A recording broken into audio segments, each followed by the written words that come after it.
Hello and welcome to Slate Money, your guide to the business and finance news of the week. I'm Felix Salmon of Axios.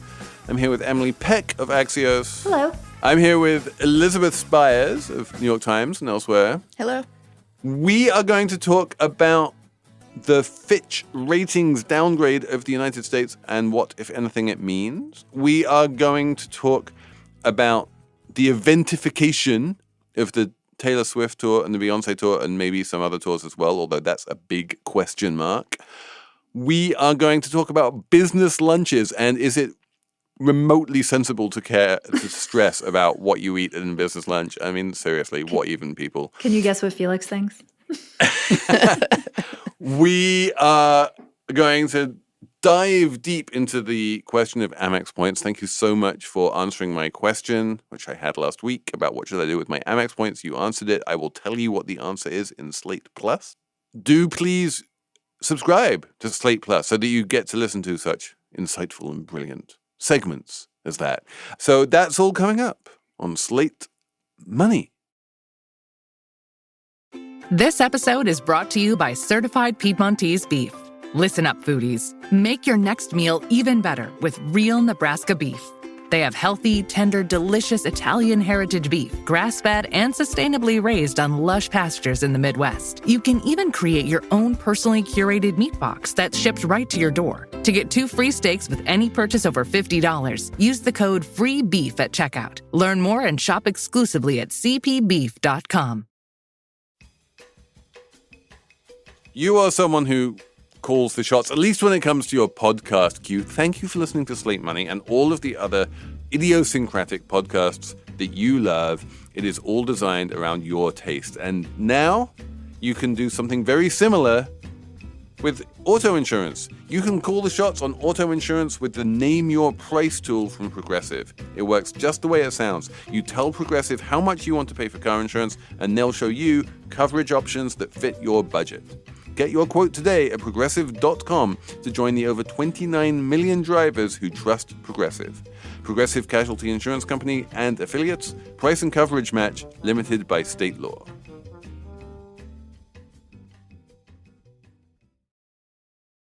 Elizabeth Spiers. Felix. What do you know about Fitch ratings, and have you ever cared about them? Not really. I guess during the credit crisis of '08, ratings seemed relevant. I'm not sure that I care about it in the context of what we're about to talk about.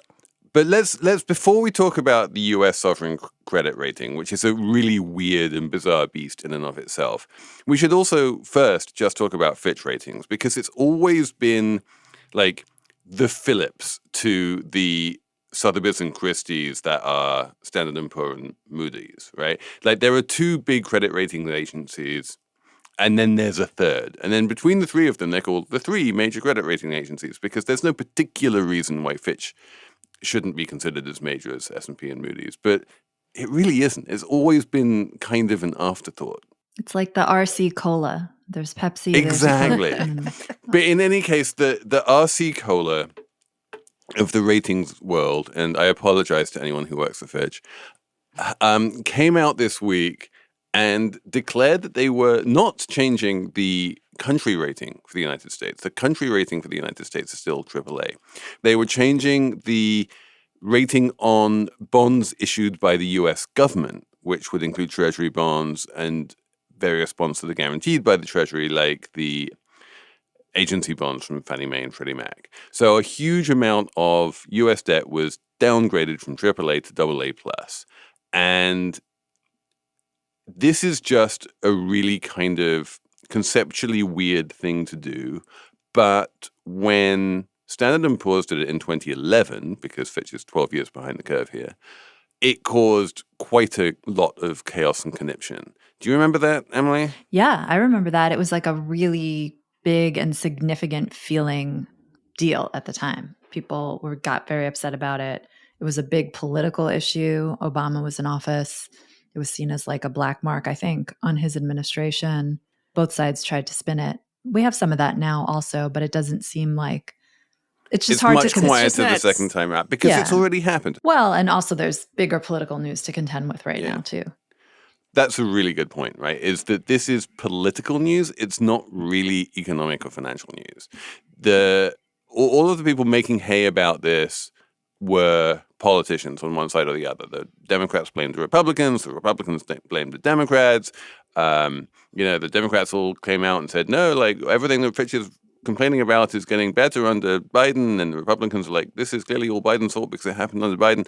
And all of this kind of mudslinging was incredibly, whatever the opposite of illuminating was. If you go back to 2011, however, things were very different because people like me, and this is one of the many times in my life I've been completely wrong, people like me before 2011 would go around saying that the US AAA rating was sacrosanct and that the entire global financial architecture would fall apart if it disappeared. The idea being that US Treasury bonds are the risk-free interest rate off which everything else is priced. And so if you then wind up with a rating system where US Treasury bonds are not AAA anymore, then that throws everything into chaos. And, you wind up with a situation like, for instance, Fitch right now rates Microsoft higher than the US government. Like Microsoft is a better credit than the US government. So does that mean that Microsoft's bonds should trade at lower yields than US government bonds? Like all of these weird questions would arise. Turns out, for all that there was a little bit of stock market wobbliness after the S&P downgrade, the first important thing that happened was the Treasury bonds went up. Their yields went down after that downgrade because everyone kind of got worried. And when you're worried, what you do is you buy safe assets, and safe assets are Treasury bonds. So no one really took it seriously as a judgment on whether or not they should own Treasury bonds. They took it seriously as a judgment on, we should go risk off. We should do this flight to safety. And after that happened, people realized that the credit rating on the US government it doesn't behave like the credit rating on anyone else. Right. I was sort of thinking about that in very layman's terms yesterday when I was thinking about this segment, because all the pieces that try to explain the rating system to like a general audience, they'll say things like, I think there was an NPR piece that said, think of it like your credit score. And so I started wondering, does Jeff Bezos have a credit score? And does it matter? Does Mark Zuckerberg have a credit score? Like when those bankers at First Republic gave him the 0% mortgage, were they like, Mark, first we need to run a credit check on you? No. Like exactly. Is the US is kind of like that. And I think Matt Levine even mentioned that in his newsletter this week on the downgrade. He said some financial firms they treat treasury bonds separate because Felix, you probably know more about this, but some firms or products, they're only allowed to trade in certain grades of bonds. So you have a fund and it can only be in AAA bonds or it can only be in AA or whatever. They're different kinds of funds. And some of these funds, they have a different separate category for US treasuries. So yeah, it is a different separate category. If you have a fund that says we only invest in AAA rated securities, it will actually say very, very explicitly, and certainly since 2011, we only invest in AAA securities and US Treasury-backed securities, because the idea that there's credit risk to the US government is not something that people really care about in any kind of way that's visible in the markets. They care about it on a conceptual level, and they'll do things like trade US sovereign credit default swaps, which is a whole other conversation we can have if we're feeling very nerdy one day. But ultimately, the treasury market is the safest, the most liquid, the biggest market in the world, and it operates according to its own rules. The best way I can try and explain this is that every single bond yield has two components. There's the interest rate and there's the credit spread. The interest rate is basically if you bought a treasury bond at that same maturity, how much does that treasury bond yield? And then the credit spread is like, how much extra am I going to have to be paid in order to take the credit risk of this issuer? So by definition, there is no credit spread for the US Treasury bonds because they are just the interest rate. So to try and conceptualize the Treasury market or the bond market in a world where there is a credit spread to Treasury bonds makes no sense because it'd be a credit spread over what? So to go back to the question of does this even matter, is there any information that's kind of that's built into the downgrade that's actually useful that isn't already priced into the market? So there's a lot of information in that downgrade that is useful, but all of it was priced into the market. So what Fitch did was they articulated a series of worries around the sovereign finances of the US government, which are real worries. They were worried that deficits are going to be increasing for the foreseeable future, that they are worried that the debt to GDP ratio is only going to go up and not going to go down, and this could become problematic. They are worried that there have been a series of showdowns in Congress over the debt ceiling, and that at any one of those showdowns, if things went a little bit sideways, we could end up with a potential default. They are worried about a lot of things which everyone knew about already, but they put them all together into one package and said, this is all so worrying that we don't think the US is really a AAA credit anymore. And I can kind of see where they're coming from. Like, all of this is true. And if I had to place a credit rating on the United States, I wouldn't necessarily say it was AAA. I wouldn't say there was zero chance of default because I've written so much about the very real chance of default every single time there's a debt ceiling showdown. So yeah, but this isn't new. No one is saying that it's new. Yeah, so why now? You know, these are the chaotic budgeting process that we experience in nearly every cycle has been happening for years now. Yeah, the question of why Fitch did this now is an interesting one. Emily, do you have an answer for that? I don't know if I have an answer on why now, but I wanted to talk kind of what you were getting at, Felix, which is the United States probably doesn't deserve a AAA rating anymore. And friend of the pod, Robin Wigglesworth, had a good tweet that I thought kind of summed it up well, or I don't know if it's a tweet anymore, or an X or whatever. He says the downgrade doesn't matter to the standing of U.S. Treasuries in the global financial system, but the fact that everyone was for months openly talking about a possible government default doesn't strike me as fitting for a AAA credit. And I think that's exactly it. Like the US, it didn't default. And we do have these standoffs often. And there's a government shutdown possibly coming up in the fall again. Just because something hasn't happened doesn't mean it won't happen, especially if you play with it and toy with that line every year, every few years. I think this downgrade is kind of a sign of the increasing instability in sort of the global system right now. We talk about it all the time. The American system. Yes. I think in particular the US system. In the US system, and the US system has been keeping a measure of stability politically and financially around the world. And that system is a little bit destabilized right now. If not destabilized, then under threat. I would agree. I completely agree. It's destabilized. Things are much more fraught. I wrote a whole book about the new not normal and how there's a lot more volatility right now.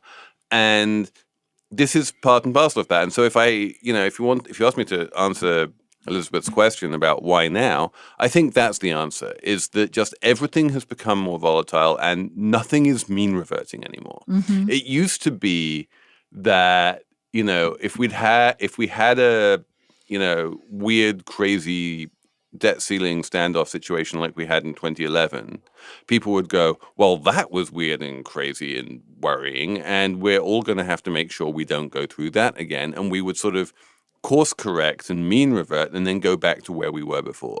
And now it's the other way around. If you have one of those, then it only becomes more likely you're going to have another one and another one and another one. And even if the chance of the default, in any given one of those episodes is only like 5%, but you only need a handful of episodes for the probability of default to start becoming, 50% or 70% or whatever. So we're in this downward vortex. If you look at governance, which was a key word that came up more than once in the Fitch downgrade, if you look at how the United States is governed, we've had the politicization of the Supreme Court. Obviously, we've had January the 6th. We've had the loser of the election basically refusing to admit that he lost the election. We have clearly worse governance than we've ever had, and there's no particular indication that it's going to get any better. And I think that is as good a reason as any to downgrade right now. I mean, you don't think it was worse under Trump? I feel like it was more chaotic and less predictable. It was definitely, things were undoubtedly chaotic and unpredictable under Trump. There was this feeling that Trump might have been a temporary phenomenon, and that once Trump was over, then we would go back to something approaching normal. And I think now that feeling is kind of dissipating, and we're realizing that this kind of chaos with Kevin McCarthy running the House on a slender majority where he can't really deliver anything is kind of the new, like, what we have to get used to, and that we're not going to revert to some glorious founding father vision of how the country should be run. Right. And I also think that, to take it back to the financial markets piece, I feel like the markets, I mean, they're kind of resistant to change. Like, even though this might signal something bad for treasuries in the long term, like, no one's going to change their behavior now because they like how it is and there's no alternative. Like, what are they going to do? You know, the treasuries right now are the safe haven. Like, there's nothing that can be done. Yeah, and that's the other sort of flip side to this, is that in most of the bond universe, if there's a default, that is really bad for bondholders. And most investors, bond investors, pencil in what they call a recovery value for a bond. And they're like, if it defaults, we'll probably get back 25 cents on the dollar or 40 cents on the dollar, whatever that number is, but it's very low, right? And that is why default is so bad. You borrow money and you get repaid. If you don't get repaid, you wind up with less than you lent, and that's, you lose money that way. In the event of US default, the recovery value is going to be 100 cents on the dollar. There is literally zero doubt about that. The cost of default to a lender in the medium term is zero. The cost of default to the global economy and the financial system in the short term could be absolutely enormous. It would cause enormous dislocations. There are massive repo markets that the entire financial system runs on, and no one knows what would happen if there was a default. And there would probably be like a bunch of very, very unpleasant chaos. But a US Treasury default doesn't act in the same way that any other default does, in the way that, like, the lender doesn't get their money back, because the lender will get their money back. It works in a very different way of just like breaking a lot of the plumbing. One of the little slogans that I wheel out from time to time is that plumbing isn't architecture, and that broken plumbing can feel very bad when it's happening. And you get, like, emergency floods and shit, and you have to run around and be very sad for a while. But ultimately, you can fix plumbing. And ultimately, even if there was a default, that would end up getting fixed in one way or another.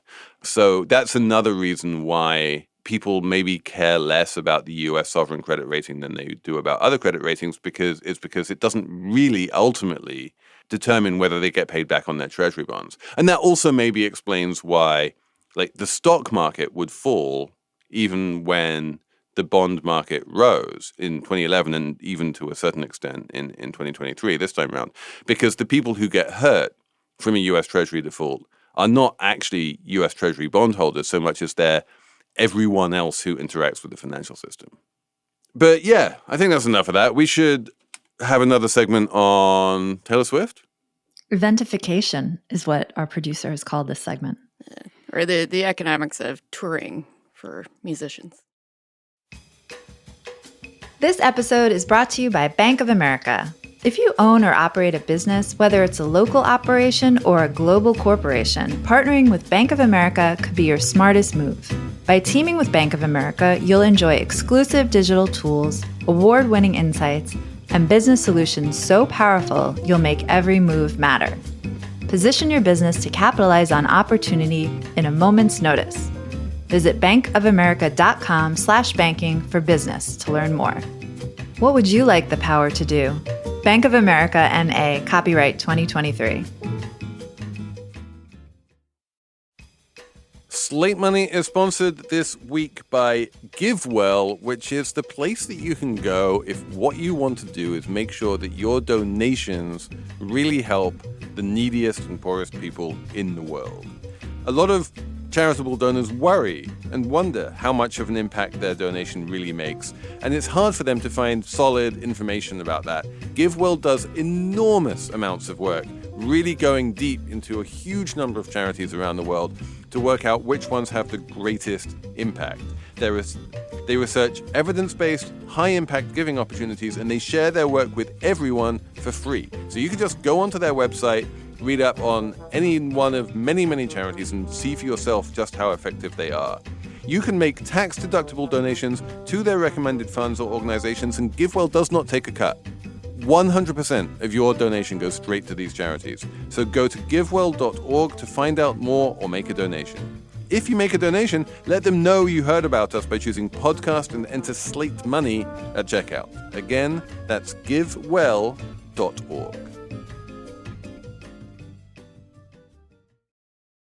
A quick note about Slate Plus here. It is the thing that makes Slate Money possible. Slate Plus is not just a little segment at the end of every episode of Slate Money, although it is definitely that. It is also the thing that means you get to listen to Slate Money without ads. It is also the thing that means you get to listen to Slow Burn and Political Gab Fest and Hit Parade and Hang Up and Listen. No ads on any of those. Plus, you get to listen to their Slate Plus segments too. And if you're reading the Slate website, you can do that in an unlimited fashion because all articles, advice columns, and everything else become open to you that you will never hit the paywall. Sign up at slate.com/moneyplus. Eventification. I love this word. Emily, I know you've written about this. What is eventification? It is the new normal. I know you love that phrase, where a concert isn't just a concert that you go to over one night. It's an event. And you travel to go there. You travel to see Taylor Swift. And instead of spending one night maybe in LA, you spend 2 nights, 3 nights, and you really spend it up. You get new clothes. Maybe you get them even designed yourself or designed by someone else. You go to restaurants. You really do it up. You travel to Norway to see Beyonce, that kind of thing. More people are doing this. They're turning one-night events into 3-night events, eventification. How big is it? Like, I feel like it is Taylor Swift and Beyonce and but like, is it anyone else? So I feel like this is part of, festival culture, and it's not really that new. But this morning I was thinking about this, and I decided to ask a professional. So, oh my God, you did reporting for this? I did. Well done. I live in a part of Brooklyn that I think of as dad band Brooklyn, and not just because people listen to dad bands, but there are just a lot of dads who are in bands. So I texted my friend, and he's in Europe right now doing shows, and their official tour starts in September. And so I asked him, does everybody have to tour now? Is that the only way to make money if you're a musician? And he responded that it kind of depends on the tier of artists. For middle and below, he said that I would say the primary way to make money is there is no way to make money. Oh. He said 10 years ago, you could probably sort it out with touring. But if you're middle and above, and that's Beyonce and Taylor Swift, you're making a lot of money off of not just the touring, but the merch sales. I think the interesting thing about the eventification is that so many people who are not Taylor Swift are making money, right? When you have an old-fashioned tour, or even a festival, right? Because festivals generally happen out in the middle of nowhere somewhere, and like they're very, organized by the festival organizers. But a tour like Taylor Swift's tour, happens at venues in cities. And historically, when even the Rolling Stones or U2 or some big touring act would arrive in a city, the people in the city would buy tickets, and then they'd go to the gig, and then they'd go home. And the amount of economic activity that was caused by that tour was basically the sum total of money that was spent on the tickets, plus, some rounding error for merch. What Emily is talking about is that there's a huge ancillary economy now around the Eras tour for Taylor Swift, and to some extent around the Beyonce tour as well, where, hotel rooms that normally go for $200 a night are going for $1,000 a night, where, restaurants and that people fly to these gigs now rather than just going in their hometown. And the total amount of money spent around the tour is probably some significant multiple of the total amount spent on tickets. Yeah, don't you think those are outlier situations? Oh, this is exactly why I was saying, isn't that just Taylor Swift and Beyonce? Like, in terms of this eventification, like this is why I was asking Emily, like, how many artists have reached that level of eventification? And I think the answer so far is 2.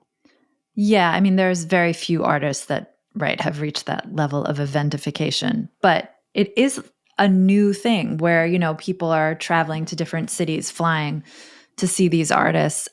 In some cases, because tickets abroad will be cheaper and accommodations cheaper than in the U.S. And the travel and the for these events is showing up in like the economic data, like in the Fed's Beige Book. I think a few different, or at least one region mentioned like Taylor Swift driving up prices for hotel rooms and such in their region. It's happening in a bunch of cities. And I wrote a little bit about this because it seemed like a fun economic story. And so often they're not fun. But yeah. And one person I spoke to at Moody's was saying he thinks there's been this shift around remote work where people have more flexibility on Fridays and Mondays specifically, so they can travel more and do this. And it's having a real effect economically on the country. And I kind of buy it. It makes sense to me. You can leave on Friday and do things in a way that you couldn't when you were like married to the office. I think this does really raise the bar for touring artists. One of the things that you know you're going to get if you go to a Taylor Swift or a Beyonce show is an unbelievably mind-blowing live performance with a gazillion costume changes and amazing sets and just everything choreographed within an inch of its life. And Taylor Swift will bring out all of the, you know, celebrities, and it will just be this experience unlike any other. It's not that you're going to a place to listen to music, right? It's so much bigger than that. And I think that Elizabeth was right. This kind of eventification is not new, but I think in order for anyone who aspires to that level of touring to be able to reach that level, I think what I'm going to come out and say is that we're going to see more and more artists try to put together live shows that just blow you away on a level that it really does justify spending thousands of dollars on plane tickets and hotel rooms and, of course, concert tickets. And also, I mean, they don't have much of a choice, like to follow up what Elizabeth found in her reporting in Dad Band Brooklyn. Artists don't make money from music anymore. At least that was a piece we read in preparation for the show from Marketplace. Basically, touring is the way to make money because the money you make off of streaming is so de minimis. It's a little bit like what we were talking about with the Hollywood writers, is that because Spotify has, you know, and other sort of music streaming services have reduced the barrier to entry in the music world so much. It's so much easier to become a recording artist than it used to be. That's why everyone in Brooklyn is in a band right now. The total amount of money, you know, even if the total amount of money is going up, and there is certain statistics saying that the total amount of money has now finally reached new highs, like it's higher than it was in the CD era or the LP era. You're spreading it among many, many more bands. It used to be very difficult to get signed if you were a band. And, you know, you would only get signed if you were very lucky and very talented. And then once you were signed, you would be eligible for your little slice of total music revenues. But now the slices are just much, much thinner than they used to be because it's so much easier to put music out on platforms like Spotify. Yeah, that's also a problem, too, for touring as a business model because the market's getting oversaturated now that people are traveling again. More artists are going on tour because it's kind of the only way for them to monetize. So I feel like this is one of those winner-takes-all situations where the Beyoncés and Taylor Swift can create these kind of economics for themselves, but the average artist can't. Yeah, I saw, just to put some numbers on this, I saw one estimate that said that the Taylor Swift Eras Tour would cause $4.6 billion in increased economic activity. And honestly, I think that's an underestimate. And now she's announced new dates. Like, I wouldn't be surprised if it ended up being double that. Not that it's easy to measure, but yeah, the impact of that one tour is, I think it could really change the way that the music industry thinks about touring. It'll be interesting to see who else can compete at that level. Yeah, that's really the question. Who is the next Taylor Swift or Beyonce? Like, is this also like how it is in the movie industry where, I mean, there's a lot of hand-wringing now about there are no more movie stars because that's just not how the economics of the industry work anymore. Well, there's only one movie star, and even his latest movie kind of flopped. Who are you talking about? That? Tom Cruise. Yeah, and he's Tom old. Cruise. Like, that's an old movie star. And he's old, exactly. Yeah, no, I'm going to say if like, I don't think Drake is going to do it, certainly not on this tour. If anyone else is going to enter that level of being able to do a big world tour and eventify it, it will probably be Bad Bunny. But I don't think it's quite happened yet. He can do it he can certainly do it in like certain places, but I don't think he's quite managed to reach that level of like people will fly, across the world to see him. We will see. Let us know. Slate Money at slate.com. Who has the potential to be the next Taylor Swift or Beyonce in terms of eventification? Did you know that Discover is more than a credit card? With Discover's online savings account, you earn 5 times more interest than the national savings average. 5 times. There are no monthly fees, no minimum deposit, and no monthly balance requirements. It's FDIC insured up to the maximum amount allowed by law. Learn more at discover.com and start saving with confidence today. Discover Bank, member FDIC. Slate Money is sponsored this week by Campside Media. In the minds that brought you smart less, there is a new podcast called Owned. This is a podcast about people who own sports teams, the people who make the deals and sign the checks and hobnob with all the stars. This is a podcast about what it's like to be one of those people. You will be brought up to the luxury boxes. You will talk to athletes and superfans, or at least the host, Rex Chapman, will talk to them, and you get to hear those conversations. He examines the colorful backstories of the owners, their rise to fame and fortune, and the ins and outs of owning a sports franchise. Enjoy Owned on the Wondery app or wherever you get your podcasts. You can listen to Owned early and ad-free on Wondery Plus. Join Wondery Plus in the Wondery app or on Apple Podcasts.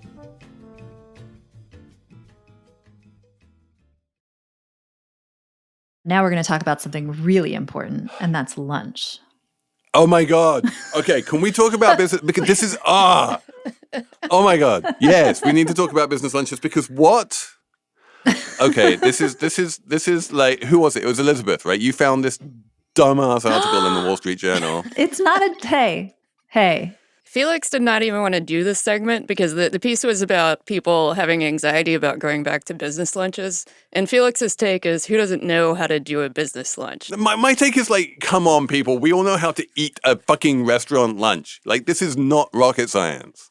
I think it's not that people don't know how to do it. It's that they don't like it. Yeah. I 100% know people who feel awkward eating in front of other people, who have some weird kind of social anxiety around, public eating, for lack of a better That's not what this word. Let's back up. Yeah. That's not what this piece Emily, is can about. Can you explain what the fucking problem is here? Because I do not see the fucking problem. Oh my goodness. Okay. The piece in the Wall Street Journal is about how people are going out to lunch again, business lunches, which is different from all eating in restaurants or any lunch. These are specific business lunches where you're trying to make... Everyone is out eating in restaurants right now. Like, it is more popular than ever. So that's not the problem. No. So the business lunch is a different kind of animal where you're eating in front of someone else and you're trying to make a specific kind of impression on that other person. Typically, like maybe it's like a sales relationship. It could be a colleague. Maybe it's a boss. Maybe it's a job interview. there are dynamics there beyond the typical, like, we just went out to a restaurant, we ate some food. So the piece lays out how people have a lot of anxiety at these business lunches. They're worried about what should they order. They don't want to like have a bunch of food on their face. They don't want to eat the passed around hors d'oeuvres and take a chicken wing and then their hands like all greasy and they can't shake hands. And the piece quotes, like an etiquette consultant who tells people like avoid pasta because you get the sauce all over yourself. And everyone seems to want to order salads, which Elizabeth can explain why. But like everyone wants to order salads and then they leave the business lunch and they're still extremely hungry. And then they go get like a chicken parm sub or something. Do I have that right, Elizabeth? Okay, so first of all, Elizabeth, you're going to explain this salad thing. I think this was not in the article. This is just my pure speculation, and I've done this myself. I think people order salads because it seems like a healthy, responsible thing to do, and that's what they want to project in a business. They want to make it seem that they're healthy and responsible because obviously you want to do business with someone who's healthy and responsible, and so therefore you're like, oh, this is someone who orders a salad. That must be a healthy and responsible person. Therefore, I will do business. Okay, whatever. Well, you don't want, what if the person you're out to lunch with that you're considering doing business with has like 3 drinks and a giant steak and a big baked potato and then a massive dessert? Do you still do business with the person? I guess Felix doesn't care, but I feel like people are worried about being judged for these things. Yes. So this is exactly the thing that really jumped out at me from this article.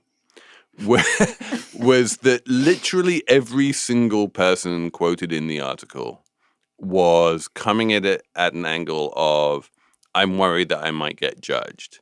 There wasn't a single quote from a single person who was like, oh yeah, I had lunch with someone once and they ordered a steak and I totally judged them. Like the actual judging, there was no evidence that it ever happens. It was only fear of being judged. Interesting. Yeah, I think this may be something. You don't strike me as a person who has social anxiety, like at all. I have a little bit of it. So, I hate business lunches for 2 reasons. One is because I am the person who orders the salad and then you just can't enjoy lunch, but also because it's so disruptive in the middle of the day. That's when I get a lot of work done. So I don't mind business drinks, but business lunches are just painful. And then if I eat half a salad, I'm still hungry. You just end up getting a burrito an hour later. Isn't business drinks even more fraught than business lunches, though? Because then you really are getting judged on like what you're drinking, how much you're drinking, yada, yada. And like, God forbid you drink too much.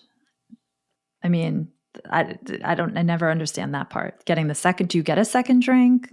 Then I'm feeling a little weird. And then it's nighttime. I don't like that either. In terms of anxieties around business lunches, and by the way, I should say that there is no particular reason why this article came out right now. This is a perennial article that could have been written 15 years ago. There's nothing new in this article. There's nothing post-pandemic about this article. Well, no, there was the pandemic angle. Well, of course, they had to put the pandemic angle in there, but that was the dumbest angle of the whole thing, no? Okay, but we don't have to keep calling this article dumb. I think that I think that there are people who, because of the pandemic, social anxiety is a bigger problem when you emerge from your pandemic cave and have to learn to socialize again. Have to learn how to eat in a restaurant again. I mean, so I was trying to do the sort of 1 million restaurants like you feel. Yeah, I understand that, right? So this was me. I was trying to do the check your privilege thing. Not everyone grew up going to restaurants. Not everyone knows how to behave in restaurants. If you are someone who has not been to a fancy restaurant before, it can be intimidating. And I have, I went for lunch this week actually. I went to this vegetarian restaurant in the financial district, because the person I was having lunch with is vegetarian. So I was like, yeah, this is a great restaurant in the Tin Building. We'll go there. And we ordered he's like, what's good here? I'm like, the dosa's great. It's kind of famous. So we ordered the dosa and he was a little bit sort of unfamiliar with how dosas work. And so we were like, great, you just split it down the middle. You have it, I have it. It was not a problem, right? But there was I could see there was a little bit of sort of unfamiliarity and maybe I don't know exactly how this restaurant works. I'm like, as someone who had chosen the restaurant, I went to some lengths to try and put them at ease and say, oh, this is fun, you should do this, and this is delicious, and, that kind of thing. So I totally understand that some people are a little bit, can find certain restaurants a little bit intimidating. And that's fine. And that's something you get over by going to restaurants and going to more business lunches. That's how it works. The only time I ever really get intimidated in business lunches is when I'm paying and the bill is absolutely enormous and I'm like, oh shit, how am I going to get this through on expenses? But I feel like we can deal with that one. It's not the end of the world. My thing is I remember when I was at the legal magazine and I would take these lawyers out to lunch because my editor was always like, every review, you got to take more lawyers out to lunch. You got to go to these lunches with the lawyers. And I'm like, oh, okay. And then I would go to the lunches with the lawyers and I'd always be really hungry. I didn't do the thing one of the people in this piece does where they eat a Big Mac before the lunch. I'd go hungry, excited because I was young and poor and I was about to get an expensive lunch. And then I would order something that looked pretty delicious but wasn't too messy because of the reasons we already talked about. And I wonder if this is a little gendered too, because you don't want to look disgusting while you're not disgusting, but you don't want to have a big messy lunch in front of someone else, especially one of these lawyers I was made to go out to lunch with. And then you have the lunch and you get your delicious food. And then there's so much talking. The lawyer is just talking and talking and talking. And the lawyer is not eating the food. Literally no one is judging you. I've never come across anyone who's ever judged anyone else on the basis of how fast they were eating at a business lunch. It's just not something that happens. People worry about that it might happen, but no one. But would they tell you if that was happening? Yeah, would they talk about it? Yeah, I feel like I would have heard something at some point over the past 30 years of talking to people in and around business lunches. Oh, that person eats a lot or something. It's not something you ever hear. I mean, there was that one classic line in Succession, right? Where Hugo took too many pastries at the buffet and got judged. But that stood out. Our point. But that stood out because it's just no one does that. But what about the pass arounds? The point in the piece about don't take the passed around hors d'oeuvres because then you have a drink in one hand and the hors d'oeuvres in the other hand, and how do you shake hands and you're just so constrained by that? The tactics of cocktail parties, I'm so over it. I don't care. It's not important. None of it matters. That was the one piece of that article that felt very outdated to me because it was you need a free hand to give somebody a business card and shake their hands. And I just thought, no, you are we shaking hands still after pandemic? Yeah. And also, who has business cards anymore? That's true. Baffling. But when you're at one of those events and you do have the drink and the food at the same time, there is something I do feel a little sloppy when that happens to me. So you guys don't feel that? Yeah. No, I do. I 100% feel sloppy. I feel sloppy eating a dosa. I feel sloppy trying to, navigate a slider while also having a white wine in my hand. I feel sloppy all the time, and it's 100% fine. It is the least problematic problem in the world. Interacting with someone while feeling sloppy it's called life, people. Yeah, no one's suggesting that this is a DEFCON 5 level problem. No. But I do agree with Emily that there is a little bit of a gendered aspect to this. It's I think people expect that women in particular are going to go for minimalism when it comes to eating in front of other people. Mm-hmm. If I go into a business lunch and I order the biggest, messiest burger on the menu, I think it does create an impression that it might not if you did that. Yeah, what if Elizabeth got the ribs? That would just be wild at a business lunch. No one's going to do that. I think you're right. I think it probably is gendered, and it does come down to this ultimate question of am I trying to make a good impression, and do I care what other people think of me? And maybe I'm an outlier in at least just in terms of being a journalist, because when a journalist is taking someone out for lunch, the purpose is not to make that person think good things about you. The purpose is to learn what that person thinks about certain things. And if they, if the source that you're taking out thinks that you're a messy slob, that is completely irrelevant to your job so long as you get the information that you want. Might help you actually tactically. Yeah. That's Exactly. interesting. So I'm going to get the ribs next time I take a source get out the to ribs. Totally. Slate Money is sponsored this week by GiveWell, which is the charity you give money to when you really care about the impact that your money is going to have in the world. If you're the kind of person who wonders about how much impact your donation can actually make, then GiveWell has done all of the research and all of the work to try and find out where it is the most effective. They are saving lives around the world. Over 100,000 donors have used GiveWell to donate more than $1 billion. And there's really strong, rigorous evidence that basically proves that those donations will save over 150,000 lives. They will improve the lives of millions more. You can make tax-deductible donations directly to the charities they recommend, or you can give it directly to them. They don't take a cut. They don't take a single penny. They pass it on to wherever they can see the money is needed most right now. Go to givewell.org to find out more or make a donation.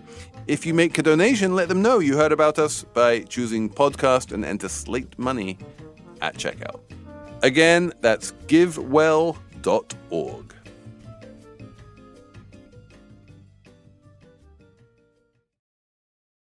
We should have a numbers round.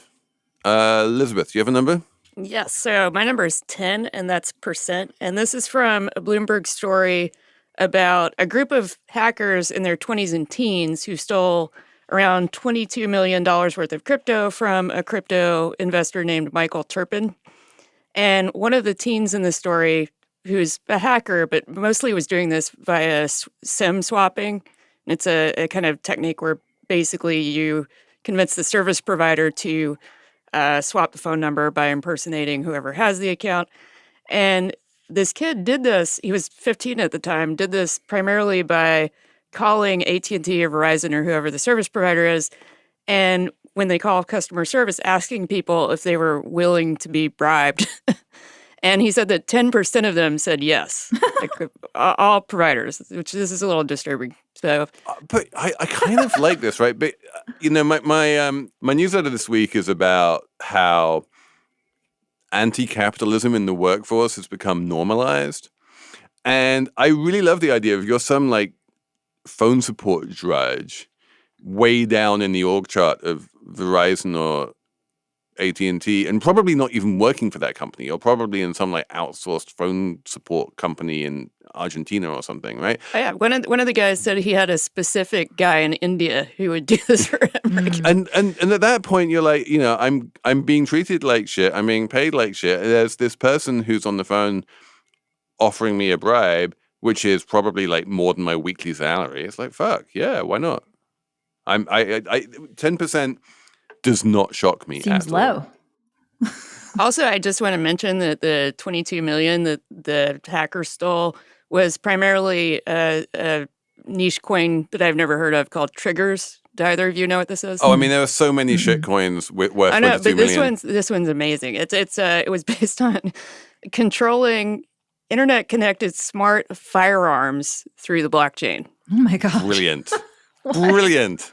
The greatest idea I've ever heard. Wait, that is a good idea because you could trace the firing of the weapons. It's on the blockchain. There would be no crime. It's on the blockchain. Yeah, I mean, absolute genius. It's, yeah. That makes absolute total genius. sense to me. You should have to register each gunshot. Everyone, this has now become an investment advice show, and you should all go out and buy Triggers coins because this is clearly the future. My number is 7.5%, and it's been a minute since we had a Larry Summers is wrong number, so I felt like I should have another Larry Summers is wrong number. Larry Summers declared in 2022, a year ago, that we would need 2 years of 7.5% unemployment in order to get inflation back down, or 5 years of 6% unemployment, or 1 year of 10% unemployment. That was his macroeconomic wisdom coming out. And I say that just because inflation is down, and where is unemployment? As of the July jobs report, 3.5%. I feel like somebody needs to start a Larry Summers short fund. Ooh. Like the reason I bring this up slightly more seriously is because there was a period in 2022 when everyone was walking around going like, "Oh my God, Larry Summers was right." When everyone was saying like he warned that the Biden stimulus would cause inflation, and then we had the Biden stimulus, and then we had inflation. And so clearly he was right. And so people are listening to him a little bit more than they used to. But if you look at how he was thinking about it, we need 10% unemployment in order to bring inflation down. Well, Felix. Yeah. To be fair to Larry, inflation isn't at the 2% target. Inflation is still elevated, and we don't know if it's going to come all the way down to 2 without increasing unemployment. Like, it's not over. It's not over, but it is. Inflation is now down to a point where it is not something that people particularly worry about anymore. When inflation was like 8-9%, everyone was like, "Holy shit, what the fuck?" Right now, it's kind of a background noise. There are reasons which we can debate. Why the Fed has a 2% target and not a 3% target. Yeah. But ultimately, when inflation is 2% or 3% or like very low single digits like that, it is not something that hurts people in a visible and painful way in the way that like 8 or 9% inflation does. Yeah. Yeah. It's been nice living in this new world of, what is it now, 4%? Well, it depends on how you're counting, but it's the headline CPI number now begins with a 3, which is reassuring. Yes, and my eggs are back to normal. And your eggs are back to normal. Thank God. Your eggs have had deflation. Your eggs have been coming down in price. Yeah, that's all cracked up. Are you cracking eggs? What is going on? Just cracking egg jokes. Excellent news. You cracking egg jokes? I just all right. like to bring them up. What is your excellent number, Emily? My number is $21 billion. That is the sales for Apple's services unit in its quarter that it just announced numbers for. It's Apple's third quarter.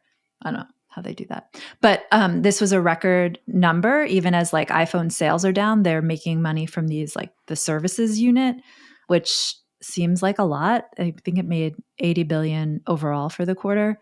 So it's like a big chunk of money. And I was thinking about it because the services include like advertising money, Apple Care, iCloud storage, Apple Music, the App Store, payment services. I was kind of thinking like this is the media business a little bit, and Apple has it.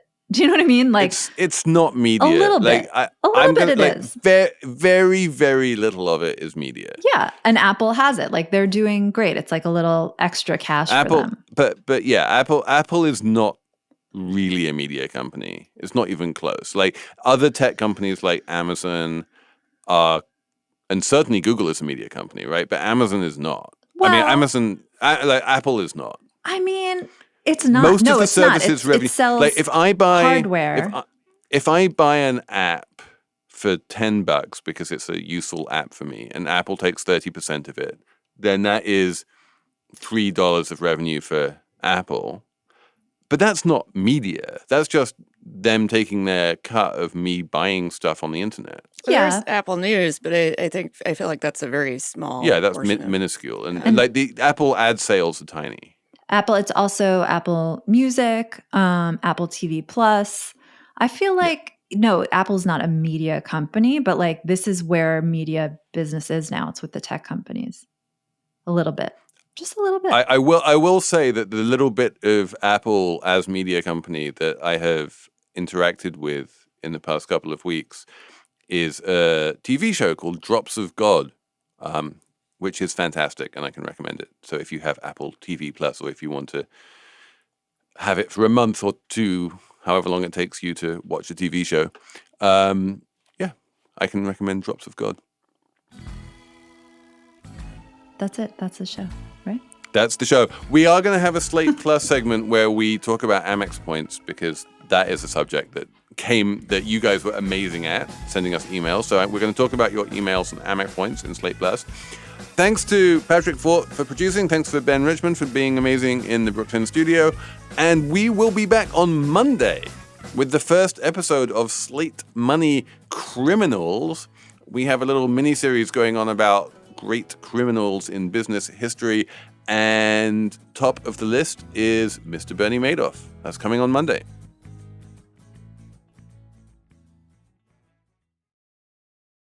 Hey everybody, it's Tim Heidecker. You know me, Tim and Eric, Bridesmaids, and Fantastic Four.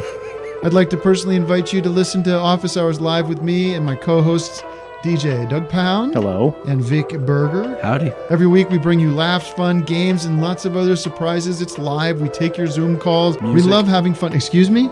Songs. Vic said something. Songs. Music. I like having fun. I like to laugh. I like to meet people who can make me laugh. Please subscribe now.